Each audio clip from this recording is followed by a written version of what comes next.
On 30th May 2025, the quiet village of Singhewala near Muktsar, Punjab, a deafening blast shattered the early morning silence. Within moments, lives were lost, families were torn apart, and a dark truth about illegal firecracker manufacturing resurfaced. How did this happen? The factory had no license to operate under the Explosives Act. Despite that, large-scale operations were underway using highly flammable substances such as potassium nitrate and sulfur stored carelessly in a residential building. Unlicensed handling of explosive materials, no fire safety protocols, no extinguishers, inadequate structural safety of the building, use of migrant labor with little or no training in handling pyrotech. Who is responsible? Charges have been filed under various sections of IPC and Explosives Act against the factory owner Tarsem Singh and his son and the labor contractor. But here is the bitter truth. This wasn't the first warning. Locals reported the operations multiple times in the past, but no firm action was taken. Could this have been prevented? Absolutely.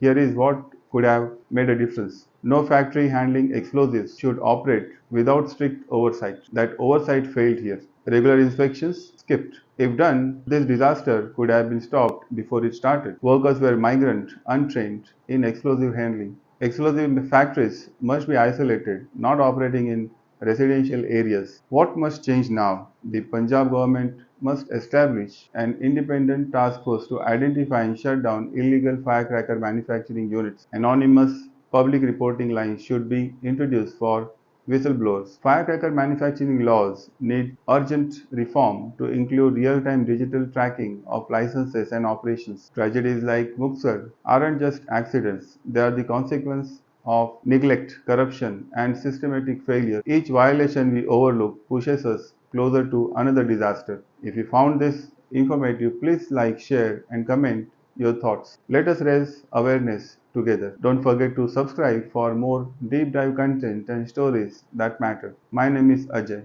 Thank you very much.